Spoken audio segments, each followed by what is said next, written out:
the Department for Education released a statistic that said persistently absent secondary school pupils could earn £10,000 less on average at age 28 compared to pupils with near perfect attendance. The number of children who are in school now almost every day, so 95% plus attendance, is significantly lower than it was pre-COVID. Why is strong and visible leadership on this so important, and what are some of the practical actions that leaders can take where this sort of setting the ideals, the models, the practice starts from the top? The first hour of school is the most important part of the day. If we get the golden hour right, we'd see a huge improvement across the country. You're often speaking about an attendance-drenched culture when you're speaking around attendance. What does that mean in day-to-day school life, and how can leaders embed that culture in their schools? And schools can do an awful lot by making just a few changes to shift those kids, but it's certainly a mountain that we've got to climb.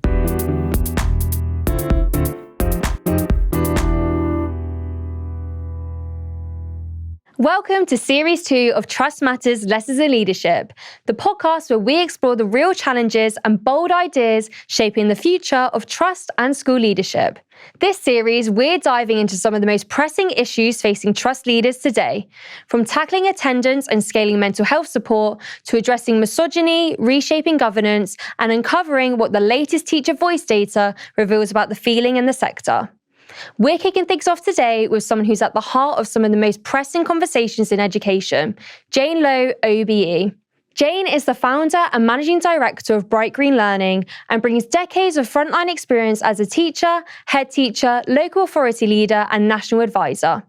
She's currently advising the Department for Education on attendance and behaviour, and she was instrumental in creating the Working Together to Improve School Attendance guidance that now shapes practice across the country. In this episode, we dig deeper into attendance, one of the most urgent challenges facing our schools today. Jayne helps us cut through the noise to understand the real national picture, what the role of leadership is in shifting culture, and she guides us through the practical steps that every trust and school can take to create calm, safe, and attendance-drenched environments. Whether you're leading at a trust level or supporting pupils on the ground, this conversation is packed with insight, challenge, and real-world examples that you can take away and act on.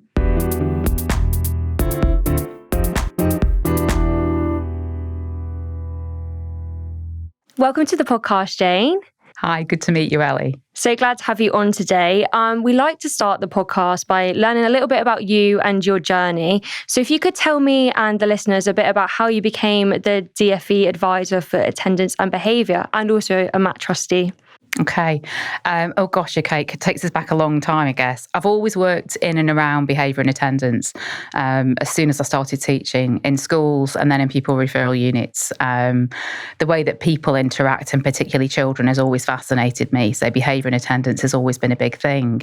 I've led on both attendance and behaviour in school, and then it became a key feature of my work. And when I was head teacher of Repro, because that was our priority focus, really, getting those children to interact in a positive way.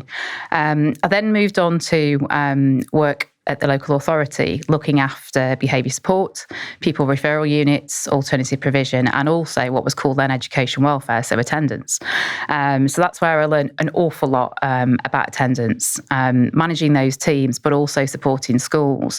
One of the things that I always maintained was a school improvement role, which maintained my link with a variety of schools, special, pro, and also mainstream primary and secondary, supporting them to kind of move the agenda on behaviour and attendance.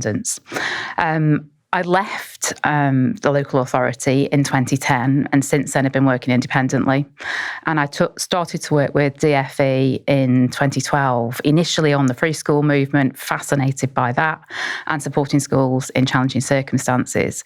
And then when the Behaviour Hubs programme launched, I applied to be a behaviour advisor. Was successful in that, and what a programme it was to work on. Fascinating. Worked with some great schools. And then of late applied for the attendance advisor role. And I've also been working with some magnificent schools, the policy team around working together, which has been great, really exciting, and continue to support a whole host of schools on this agenda. So yeah, that's how I landed where I am. A lot. You've got a lot of experience in a lot of different settings. So I think there's going to be loads you can offer our listeners on these topics. So there's a lot of talk in the media about an attendance crisis. Can you give us a bit of an overview on the national statistics at the moment around attendance? Yeah, I think there's been an awful lot of post-COVID talk. And yeah, we're still talking about COVID now, which I get cross at myself for sometimes. But actually, that context is really important. When COVID broke, I remember being at home feeling quite scared and upset. But the biggest thing on my mind was, how on earth do we reverse this in terms of attendance and getting kids back into school? And it's been extremely tough. You know, every single leader in the country now is prioritising attendance. They've got to. And what we've seen is it has been incredibly difficult. COVID's got an enormously long tail getting children back in. And I don't think crisis is dramatic. I think that's accurate. What we've got to say, though, first of all, is that school leaders have been working so hard and they have brought about significant improvements since COVID. So we've got many more children now back in school more of the time. And just to kind of, you know, quote a bit of a stat there, we've gained 3.13 million more days, which is an awful lot compared to last year. However, there's an awful lot of hard work to do, but we've got to thank school leaders, you know, teachers, support staff and everyone for that mountain that they've climbed. But what we know now from the data at DfE, because they've done some sterling work around the data, is there are a number of challenges. And the first of those is the number of children who are in school now almost every day, so 95% plus attendance, is significantly lower than it was pre-COVID. So it was around 2/3 pre-COVID, it's now around half. So there's an awful lot of children to shift there. The number of kids who miss between 5 and 15% of school has increased from 27% to 37%. So it's an awful lot. However, that group of children in that band are the most winnable children, and schools can do an awful lot by making just a few changes to shift those kids. But it's certainly a mountain that we've got to climb. Lots of absence is, you know, children missing a few days of school, which again schools can do an awful lot to address. We often think, when we think of absence now, those children who are persistently absent or severely absent being the biggest problem. That is a challenge.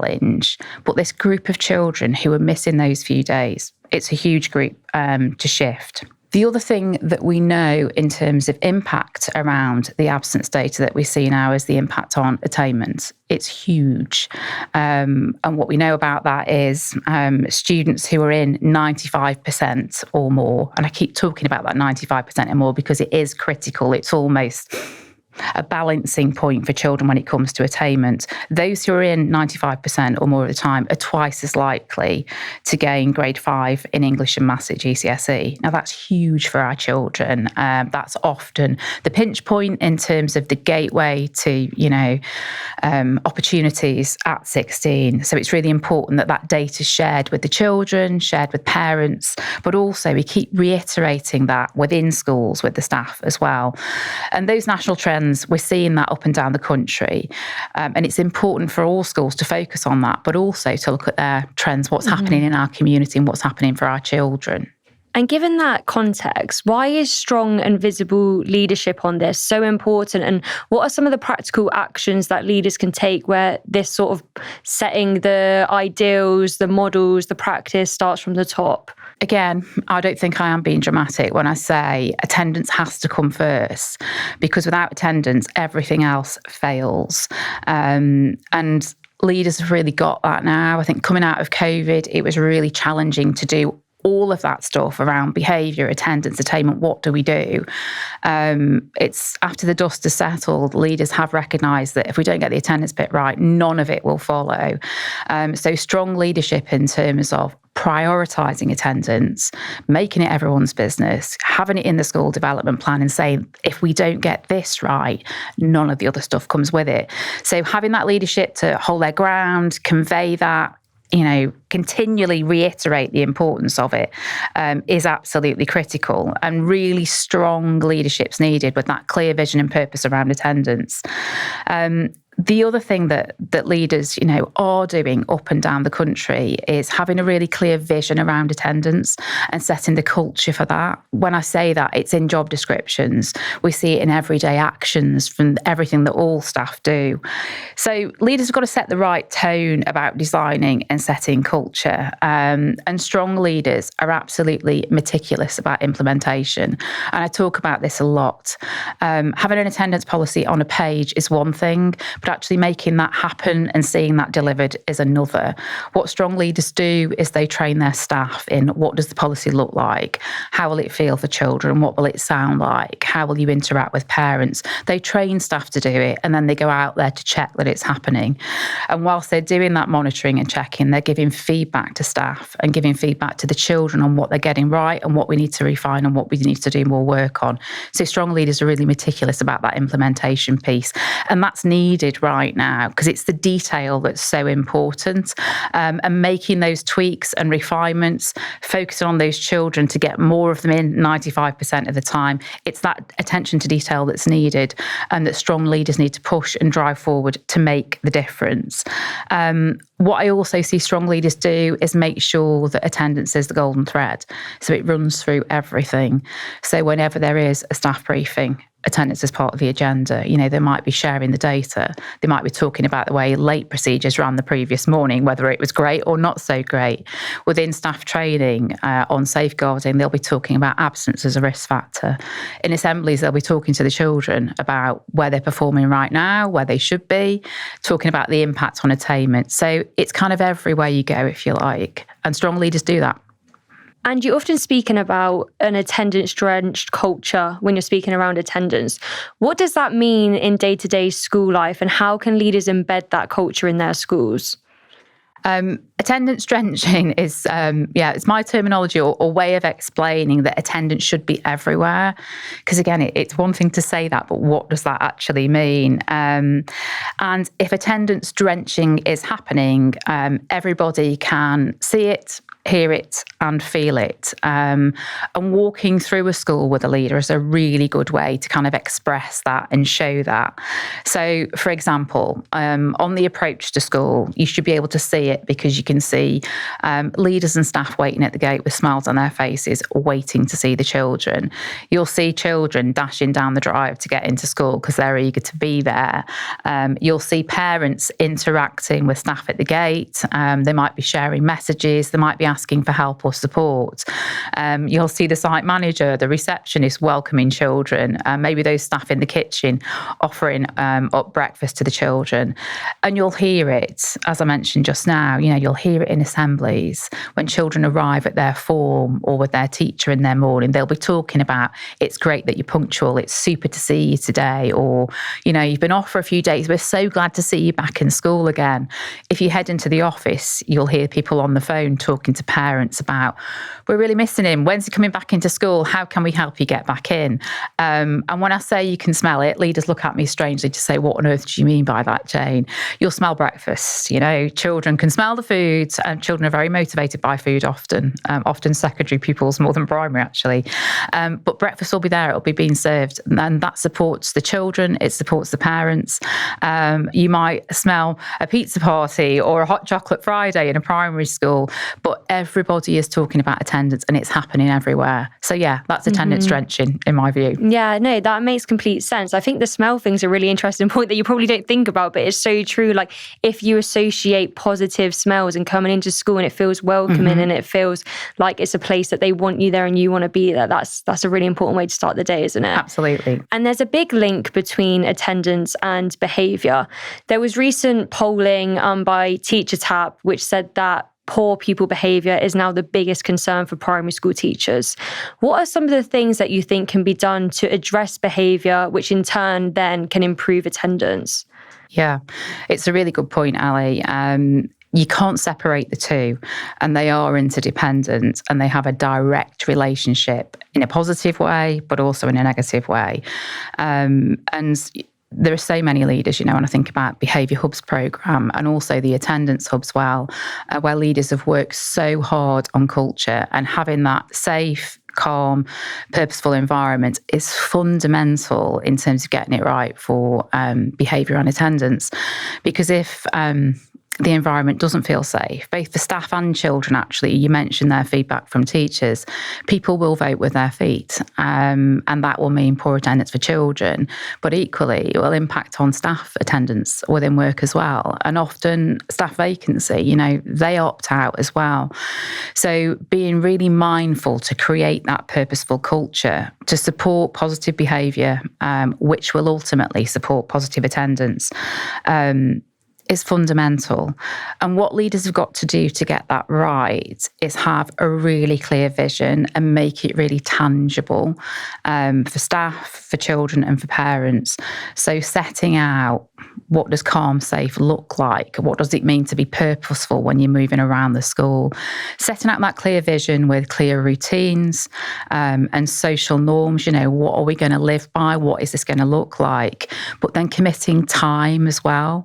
And we see this work really well where leaders have that regular training for staff on what are our rules, what are our routines, and let's rehearse them as a team of staff, and seeing that deliberate practice where staff are engaging in training of how to get the children in and out of the classroom, how to support transition around the school, but equally how to go and do duty on a corridor or duty on the playground. That's really valuable training, because if we don't get that right, if we can't support the basic logistics, it's just not going to be delivered. But then equally, having that time and committing time to teaching the children, the guidance that was rewritten by DfE and was, really, really honoured to be part of doing that around a behaviour curriculum. So making sure that the rules and routines are really clear, teaching the children how to behave. Strong leaders do that really well. And when children get it right, they're applauded for that. But equally, if things are going a bit off-piste, leaders are really quick to kind of notice that through their monitoring and say, right, okay, we need to go again. Let's have a reset. Let's really focus on the way we move around school or the way we run lunch times. But great leaders are really mindful of that. And some of the innovation I've seen around things like how do we manage lunch times in primary and secondary sector are just phenomenal. The way that play leaders are deployed, the way that staff are deployed, or some of the activities that I see children doing. Just last week, I was on the playground with a fellow head teacher hula hooping with the children because that was all part of their constructive play. But they're mindful, it's purposeful, it's deliberate, and it's planned well for children. And do you know what? As a result of that, children can engage, they feel safe, they know supervision is strong.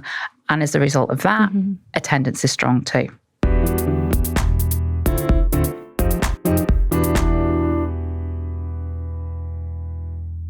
This podcast is brought to you by The Key. Help your team thrive this term and every term after when you join the 17,000 schools who are already leaning on our trusted support. With everything from need to knows and fact sheets to interactive tools and live leadership classes, we support your whole team to make an impact and navigate the challenges that you face right now. Get immediate access to the comprehensive support your team deserves when you become a whole school member today. Visit thekeysupport.com to find out more.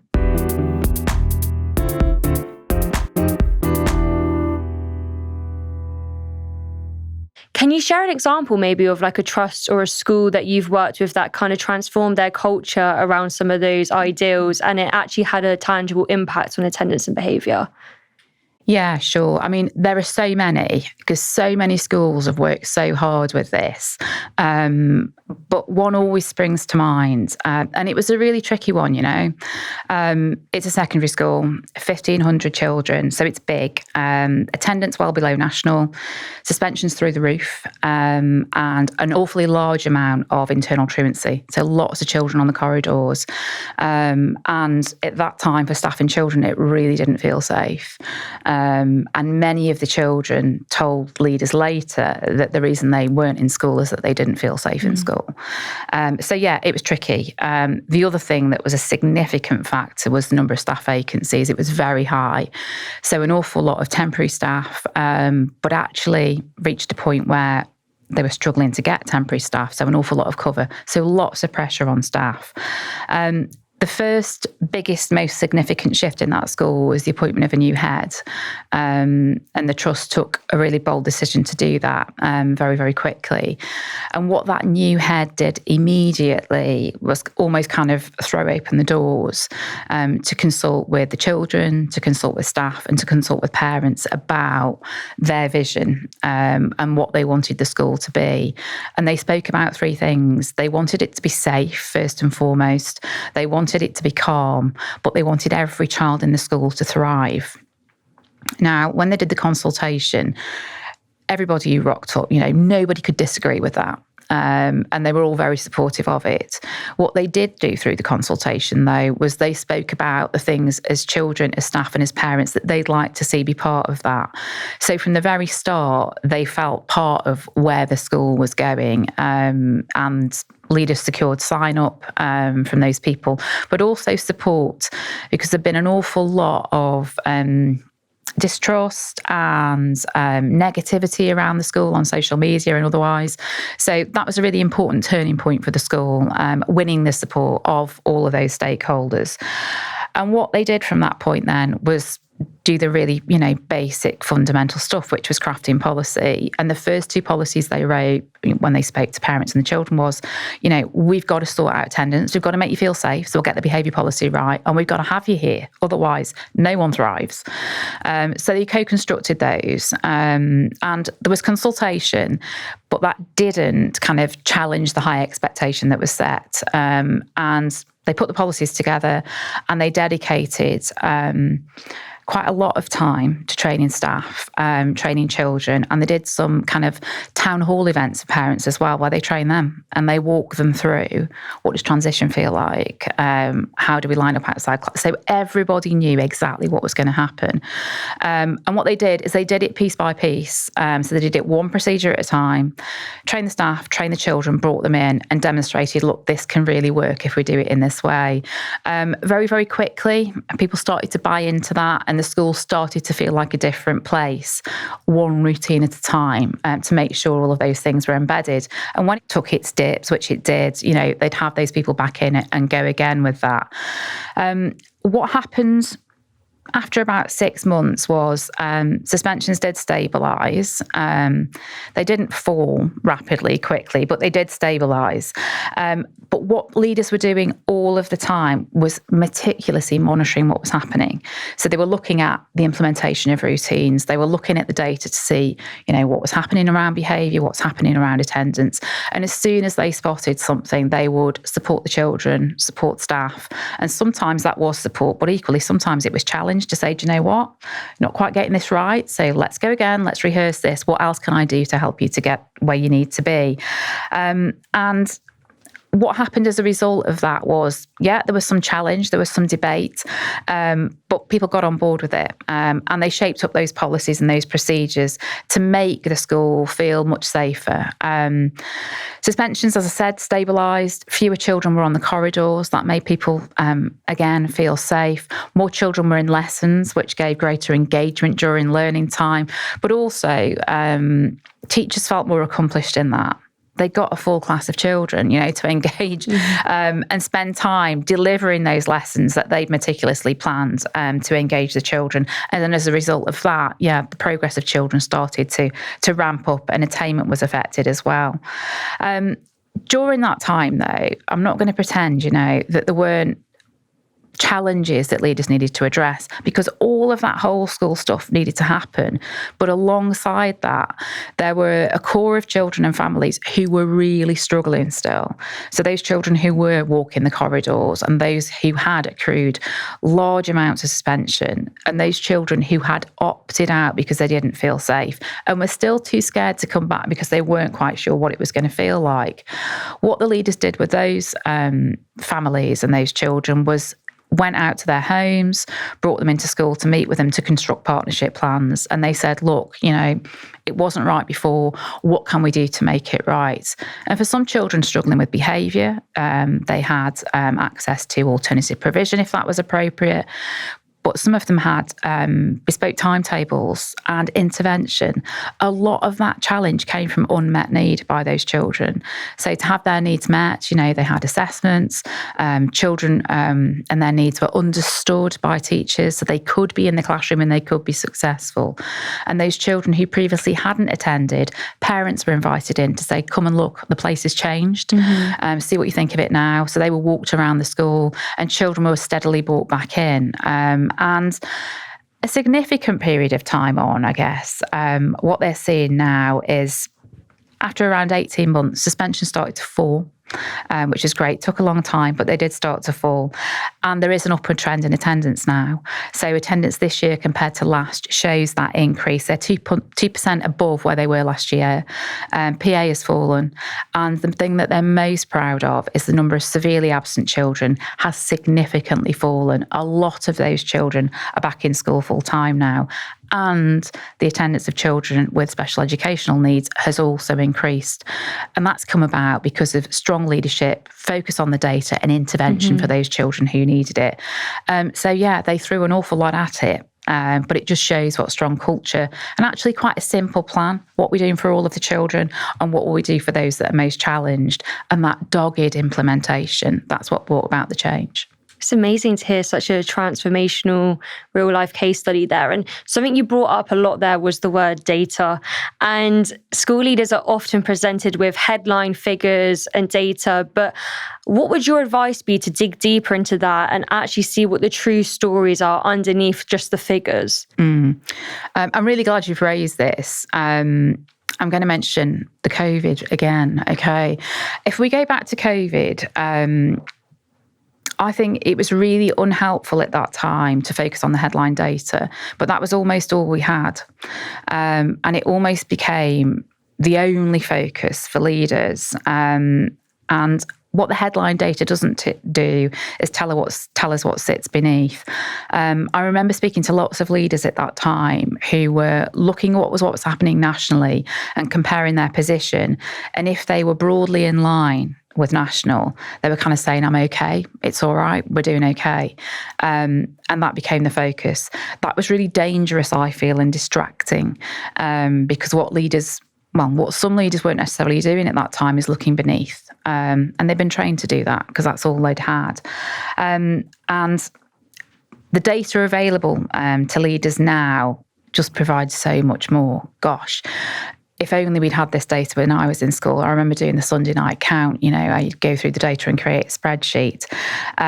But what leaders have access to now through their own MIS systems, but I've got to talk about the DfE portal. It is phenomenal. The data that they can access through the portal, well, it reduces workload and it does so much of the analysis for them and offers a series of instant reports, which are super useful. So things like the downloadable summary report offers leaders, comparisons to national on the headline figures, great, but also how are groups performing? So, children with SEND, children eligible for free school meals, and how do we compare to national in those particular groups? It also offers comparisons to the previous year so that leaders can ask the all-important question, which I continually bang on about, which is how are we performing against ourselves over time? That's the most critical question. And it's all there at the touch of a button. And those summary reports are a great tool to really engage governors. And so I'm kind of showing this to every kind of governor that I talk to now, because what the summary reports also do is they identify the school's relative strengths and also those areas that need action. So as a governor coming to this, I can see, if I've got access to the summary report, exactly what the school's done well, but also what they need to work on. So it makes it so much easier for governors to ask questions now, so they can say, what are you doing about this group? Or how have you managed to achieve that great stride forward with that particular group? I've got to talk about my favourite tool, though. I have a favourite data tool. People would say I've got more than one, but this is definitely the one for me. And it's the banding tool. And this is available through the DfE portal. And this has really transformed the way that school leaders look at data now. So rather than just focus on the headline, what the banding tool offers all schools have got access through the portal, is it looks at the full absence continuum and it breaks it down into 5% absence banding. So starting right at the top with those children who attend well, between 100 and 95%, right down to those who are severely absent. So all of a sudden, leaders can look at those children who were previously never on the radar, because we only ever looked at PA. And then when severe absence was introduced, SA, that's the other place that we looked to. But what it does now is allow us to look at the beginning. I was talking about those between 5 and 15% absence. We can look at all of those children. What loads of schools are finding is the children who sit just below 95%. It's a huge group of children. And because they can drill down and know those children are, if they manage to shift that large group of children, their headline figure shifts enormously. So the data that leaders have got access to now, it just makes it so much easier and takes a lot of the work out of it in terms of finding where to look. And we've brought up COVID quite a few times, but it obviously has long-lasting impacts, especially around attendance. And post-COVID, a lot of schools are struggling with persistently absent pupils in their schools. What would you say are the top 3 actions that leaders listening to this can take to address that specific group of people that post-COVID have been persistently absent? Okay. It's a really valuable question. And I think the first thing I want to say on this is persistent absence can't be the only focus. I know I've already said it. I am guilty of over-communicating key messages, but I feel really passionate about this. We can't start with PA. We've got to start earlier. And the banding tool allows us to do that. So we catch those children much earlier. And what I'd advise every school to do is have a strategy that focuses on how do I get more children in almost every day? So into that top band. And I think the key to that is focusing on procedural changes. Prior to COVID, the focus around persistent absence, what the vast majority of schools did was identified their PA children, put an action plan around them, and focused very much on what I call chasing the ball, chasing the child. Everyone had a plan, and it all had different things in it. There's so much to win from procedural change for all children. And that comes about by doing some of the things that I've talked about. So attendance drenching, right? That's all about procedures. Making sure that meet and greet's tight, making sure that late procedures are really tight, doing that warm welcome piece, really thinking about the timetable and how that affects attendance. Think about the way in which they assemble children in the morning. Lots of schools run morning meeting where it's kind of en masse for all children, which works so effectively in so many schools. But a significant group of children find that really tough and opt out of that. So making sure that procedurally things are running well and procedurally it's accessible for all of the children will win an awful lot of attendance. The other thing I want to talk about, I talk a lot about the start of the day, is the golden hour. If we get things right in that first hour of school, we win lots of children. Because actually, and you know, it probably is the same for adults too. Yeah, if we get out of bed the right side, if we have the right breakfast, all of that, the day starts well. But really thinking about the golden hour. So smiling at the gate, you know, when they pick up the phone to parents, being really engaging with parents, listening to parents, offering breakfast, spotting those children, emotionally screening at the gate, you know, are they ready for school? Do they need to go and regulate somewhere? Getting that right, really, really important. The other thing to kind of offer on this around persistent absence is having a really robust approach to follow up on absence. And I think lots of schools, even those who do really well, are really still grappling with this. And it's about how schools receive children following any kind of absence. So whether a child's off for a day, 2 days, a week, a month, whatever it is, how are they welcomed back into school? But also, how do they catch up with that work that they've missed? And some schools are doing this really, really well, and staff are trained in how to do that within a lesson, within morning session prior to school, after school, lunch and break times. But how is that done in a really robust way so that we address those learning gaps, make the children feel, they're welcome to be back in school, but also they're kind of ready to go? What often happens is those children who are PA, who are missing that routine, is they miss chunks of learning. So if a child misses 2 days of school, that's an awful lot of lessons. And if we've just covered something really tricky in maths that I was struggling with anyway, to come back into that maths lesson, I get back in there and I'm not quite sure what's going on. And do you know what? I just kind of think this is too hard. And I vote with my feet again. So having a really robust approach to how do we bring children back in, plug the learning gaps, make them feel welcome. And if they're stuck, they can ask for help in a way that's really supportive for them or accessible for them. That's a nut that people are still trying to crack. So that transition back in should also be a focus. I think one of the starkest figures around this that I've seen is recently the Department for Education released a statistic that said persistently absent secondary school pupils could earn £10,000 less on average at age 28 compared to pupils with near perfect attendance. How should leaders use data like this when talking to staff, pupils and parents about the importance of attendance? I mentioned overcommunication before, Elliot, and I don't think we can underestimate the power of it. So I think overcommunication on this is absolutely key. And overcommunication on this particular message, but several others as well. We all need reminders. And I think it also offers assurance to parents to know that it's the same messages all of the time. So I think overcommunication of it is key, and powerful messages like the average earnings impact are really powerful. And what it tells parents is, and pupils, because pupils need to hear this too.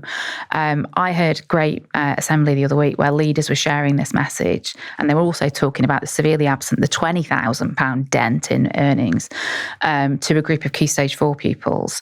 And oh my gosh, it made me reflect on just how financially motivated secondary age pupils might be. So sharing those messages with pupils is equally as important. But what it does is it doesn't just focus on the here and now. It lets pupils and parents know about the very long-term effects of not being in school. They've kind of heard the GCSE and attainment message a lot, and they still need to hear it. But this kind of makes them focus on, oh, crikey, okay, this is following me around for a long time. So I think that's really important. And we can share them in loads of ways. As I've said, that assembly was cracking the other week. But form time with the children, communications that go out to parents, so newsletters, and it's some of those events, they need to hear it too. Displays around the school, whatever way or means we can get it out there, kind of the repeat of that is really important. Because when I saw that assembly the other week and I saw the power of that, the children really hadn't considered that correlation. Yeah. So yeah, powerful messaging, over communicate.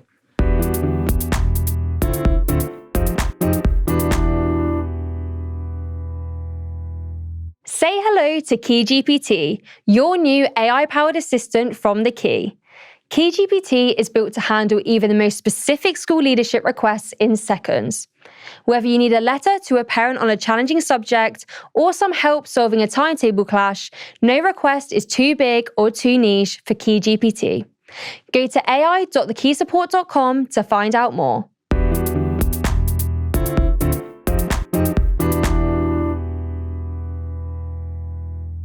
And rebuilding trust with families where there's been long-standing attendance issues can be really hard. What would some of your advice be around the strategies to communicate with some of those harder to reach families? This is a really tricky one, I think. When we crafted the Working Together to Improve School Attendance guidance, it was a joy to be part of that. The most exciting thing for me in all of it was the first expectation of schools, and it came in this order, is about building relationships. That's just phenomenal. That's written in guidance that school leaders, that's what you need to prioritise.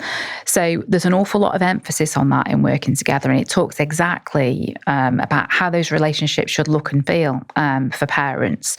So investment in that is critical. And what I saw lots of leaders do when the guidance was published, and I was talking about it in training too, was to say some of these skills that we're expecting staff to have, or some of these messages and conversations we're expecting them to engage in, are actually really tricky. And those skills are not innate. Everybody isn't a great listener, and everybody can't necessarily engage with families in that way. So what great leaders have done is deliver training to staff on how to do that. How to talk to children with informed time, how to talk to parents at parents' evening, but also how to talk to those parents where there've been significant challenges.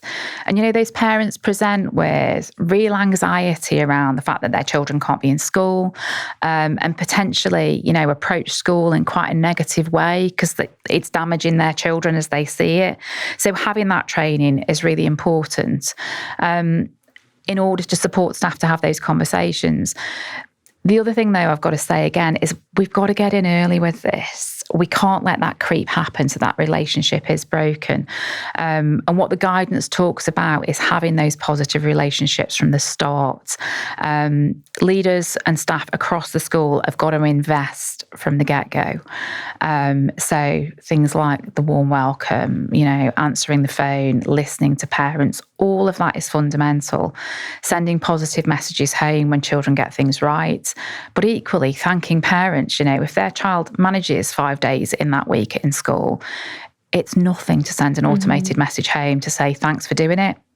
It's really difficult actually getting a tribe of children out of the house in the morning or getting teenagers out of bed. So parents do need some thanks for doing that. And that continual investment with parents, what that does is I think that builds trustworthiness. And when we have to have tricky conversations with parents, we have to lean into that. Because if parents don't trust us, as if you've pointed out there, if we haven't generated that trustworthiness, you can trust us, you can rely on us, we're going to relay the positive alongside the challenge. If that's there when you have to have that tricky conversation, it just makes it easier. Because what we're expecting parents to do, and I always try and put myself in this position, is when we invite them into school for that meeting to talk about why can't your child be here, what we're actually expecting them to do is to start sharing what's happening in their personal lives. Yeah, we want them to talk about what the barriers are in their house, what might not be quite going, well for them, or why it is their child doesn't want to come to school. So we're expecting them to spill, really. That's massive. And if parents don't trust us, that just is not happening. And I, think back to my days leading the Peru, we invested so much in relationships because parents had damaged relationships at previous schools, because we knew we had to do that, because there would be times when we need to lean into those relationships. So building that relationship from the start and having that trustworthiness is absolutely key.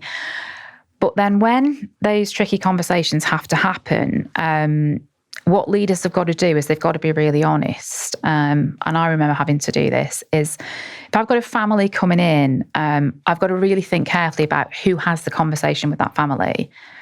Because if that isn't going to work from the start, if it's Mrs. Jones and they've had a clash before, she's probably not the right person to be in there on her own. I need to do some restorative work around that, but I need to make sure the relationship match is right to start with, because there's no way they're going to tell Mrs. Jones what's happening in their personal life. So relationship match is absolutely key. We also really need to think carefully about the convenience of the meeting and the setting of the meeting. Parents need privacy to share that stuff. It's not going to happen in reception or halfway down a corridor. We need a decent space and we need to give time to do that. We also need to make sure that we do it at a convenient time. when does this parent work? Have they got transport? Can they get into school? Should we do it at the home? Should we do it? Where should we do it? It's got to be right. So setting the tone and having that right space to do it. And the third most critical thing in that tricky conversation is it can't be a telling conversation. The guidance talks about listening and understanding. That's littered throughout the document, and it has to be that. So we're asking some of those questions. Tell us what's going wrong. We've got to listen. Well, I'll reflect on myself. I won't talk about other leaders. I know when I was in school, I often made assumptions about what the right thing to do was. And that's because time was pressured. And I thought, I know what to do to put that absence issue right. I'll just, I'll ring them up in the morning. That'll make it way easier. When actually I needed to be listening. So invite those parents in, listen to what they have to say, and then create a plan that's shared. They know what support they need. And they know what support they can access. So we shouldn't just throw everything at it. Let's listen to what they need. And if they are part of the plan in crafting that, there's buy-in. And it gives them agency. And it also gives families a bit of control back, How are we going to get this show back on the road? How am I going to get my child back into school? So having that shared plan is key. And send that family away knowing that you're then that key point of contact. If something goes wrong, I'm going to be in touch. Equally, if it's not going well your end, I need you to let me know, so that relationship, gets off to the right start and it can be held.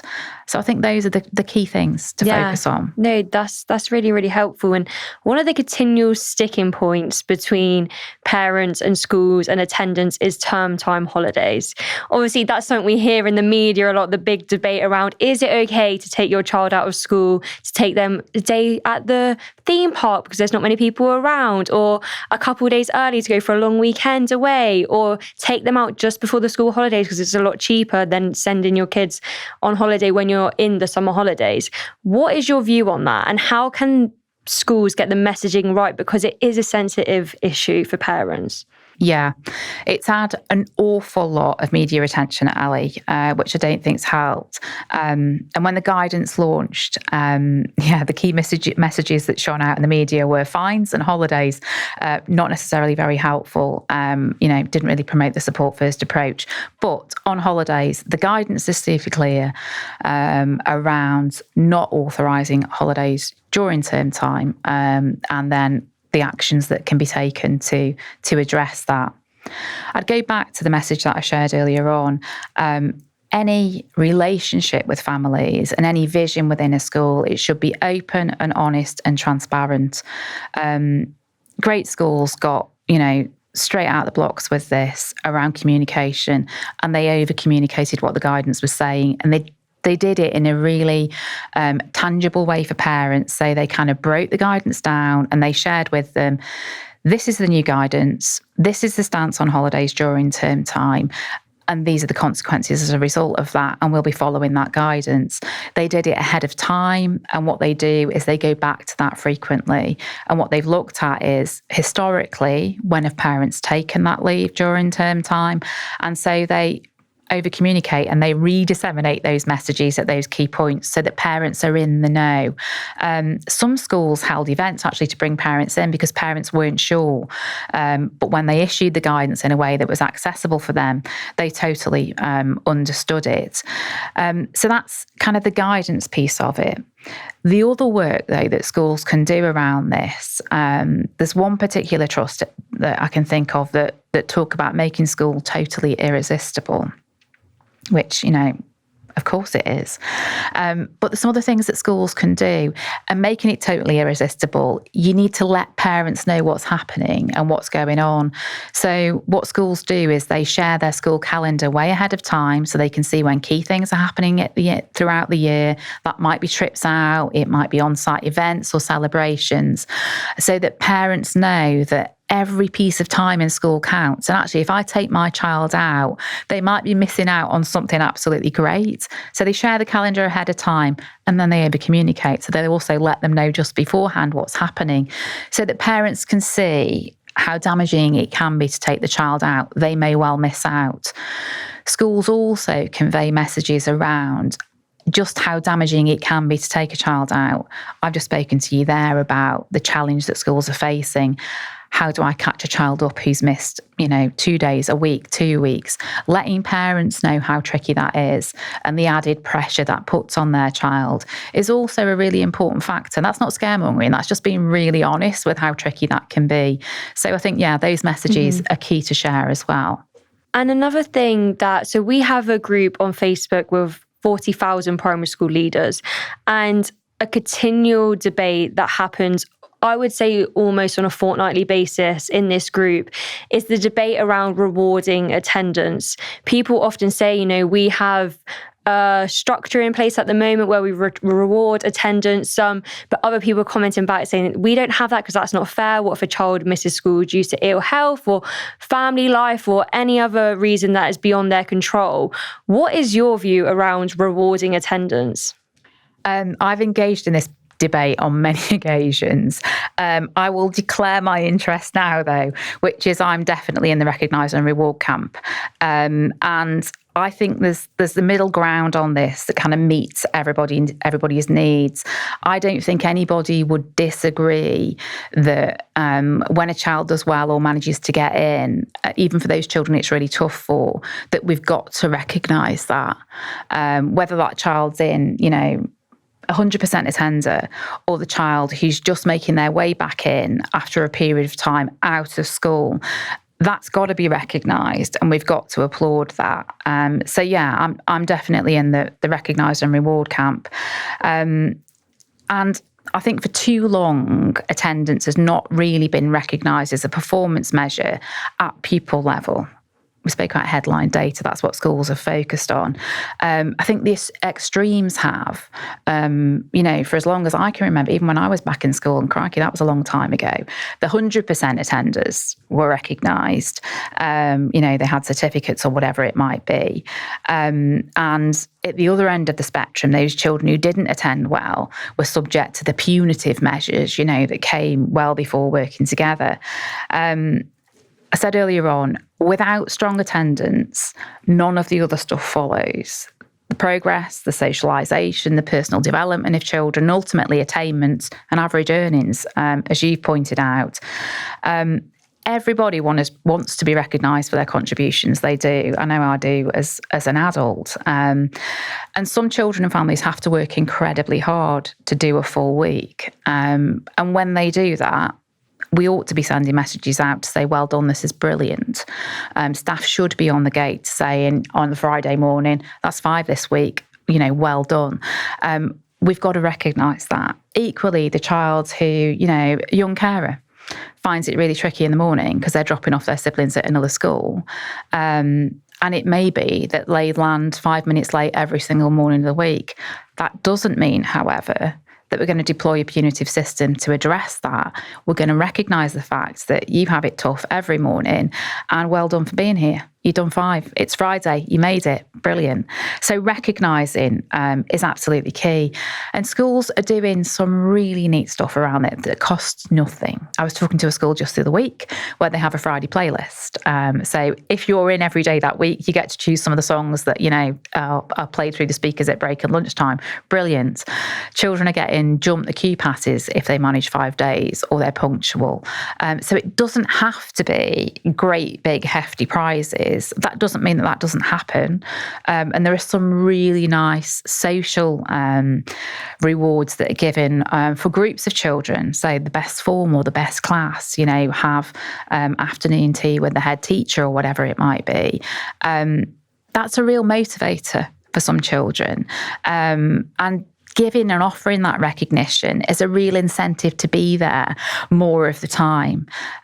Equally, for that child on a reintegration plan who's making that steady step back in, when they manage that first day or they manage to extend that first day into an afternoon, we've got to applaud that. And recognise the progress that those children are making. So I'm clearly in the recognise and reward camp, Ali. Your stance is clear on that, but I think you explained it very well as to why. So I feel like people can really listen to that and take some of those points in. I hope so. Two of the things that are cited as the main challenges for pupils not being able to attend school all the time are SEND and mental health challenges. What are some of the things that you think schools can put in place to make sure that the support is there, even though the provision might not be in terms of resource and time? This is really, really important. And we've heard an awful lot about the barriers and the challenges for children with SEND and mental health through lots of research that's come post-COVID. What's really nice, looking at the guidance, is the seventh expectation of schools is to make sure that those children with mental and physical ill health and those children with SEND are supported to be in school. It's critical. And one of the key things that leaders need to do to ensure that that can happen is really engage parents. So it's back to that relationships expectations set out in the guidance, which is listening to those parents and really understanding the needs of those children. Parents and carers know their children better than anybody. So they can tell us more about what makes it possible, or what are the optimum conditions for my child to be in school, if you like. So engaging and consulting with those parents is absolutely key. The other thing that we've got to remember, if we look at the data, is actually a significant number of children with SEND and mental health and poor physical health attend well. And we've got to recognise the strengths in the data. Leaders are sometimes very bad at doing that. We always focus on what is it that we need to put right. Actually, where it's going really well in schools, it's really important that we consult with those children and those parents to find out, how are we winning with these children? What is it that's making your child's attendance so strong? What's making it possible for them to be here every day? And they might talk about, the timetable, a particular member of support staff, or the way in which they, are received in the morning. So consultation is a key part of that as well. Partnership planning around children with any kind of additional needs or mental or physical ill health need is really important. And there are going to be some key players in that. It might be that the designated safeguarding lead or the SENCO or another pastoral leader is really crucial to putting that plan together. But again, in order to do that, get the relationship match right. I know I referred to that earlier on. And the best way to find out who the best relationship match is to ask the child and ask the parent, actually, and gather around that plan. Listen, understand, hear the barriers, and create a plan that's shared in the same way that I spoke of earlier on, to make sure that the needs of the child can be met, but also to give confidence and assurance back to the parents, because they often are anxious about how their child can be in school. Are they going to be safe in school? Do you really understand the medical needs of my child? Let them go and see where their child's going to have lunch. Show them the entrance they're going to come through. So a great bit of practice just the other week for a parent and a child who were very anxious in the morning. They had an alternative route into school where they were met by a member of staff at another door. It meant they could avoid the crowds and avoid kind of, the hectic time of drop off, but it worked really well. But they found out about that by listening to the parent and listening to the child. So listen to them and let them craft the plan with you. That's a really important part of constructing something that's valuable. Another key thing that I saw last week was great, and this came through the consultation piece. It was a very large secondary school, and they'd focused on a piece of data that said the attendance of children with SEND was a challenge. They spoke to a number of children who were doing very well, and what they found out was the pattern of the day for those children was very different, and some of those children were accessing their intervention in the morning. So they went and had a look at that intervention, looked at the great practice, and it was great. So they said, right, we need to go large with this. So they said, okay, we're going to offer up a sensory breakfast time that will see a large volume of children with special educational needs have access to intervention, but just have a sensory breakfast time where they got space to regulate, space to get ready, and activities to engage in. They've been running that now for a period of months, and it's seen a significant uptick in attendance for those children and punctuality for those children. Some of those children are knocking the door before the receptionist arrives, knowing they're going to have that great start to the day. So consultation, partnership planning, and look at the data again and be guided by that.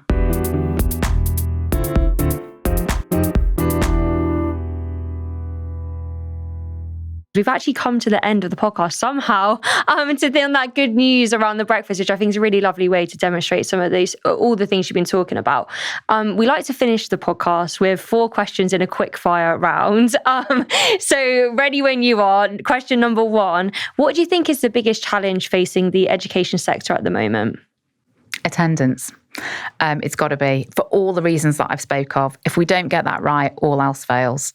Second question, what motivates you on your difficult days? Children. Hula hooping last week, that did it for me. Just seeing the children in school, engaged, motivated and thriving. Third question, what has been your proudest achievement in your career so far? Crikey, that's a tough one. I'm going to say it's the period in my career where I focused on reintegrating children from the PRU back into mainstream school. I can still see some of those children's faces now and their parents too. That's lovely. And fourth and final question, what are you most looking forward to the rest of this year? Gosh, working with so many schools, schools that I've known for many years, and new schools that are brand new to me as well. But ultimately, I'm looking forward to an uptick in attendance data nationally. I have my fingers crossed. Well, if you've had anything to do with it, Jayne, I'm sure that it's had an uptick. Thank you so much for joining us today. Honestly, we have so many questions all the time at the Key about attendance and behaviour. And I know it's something that schools are really grappling with and trying their best with. So you provided so many tangible and practical ideas, tips, techniques and strategies. So it's really invaluable your time today. So thank you so much for joining us, Jayne. Thank you, Ali. It's been a pleasure. That brings us to the end of this episode, and what a powerful conversation it's been. Jayne reminded us that tackling attendance isn't about a single initiative or policy. It's about culture, leadership, and relationships at every level. A huge thank you to Jayne for sharing her wisdom and practical insights. If you found today's episode helpful, please do share it with your team and like and subscribe wherever you get your podcasts. Until next time, thanks for listening.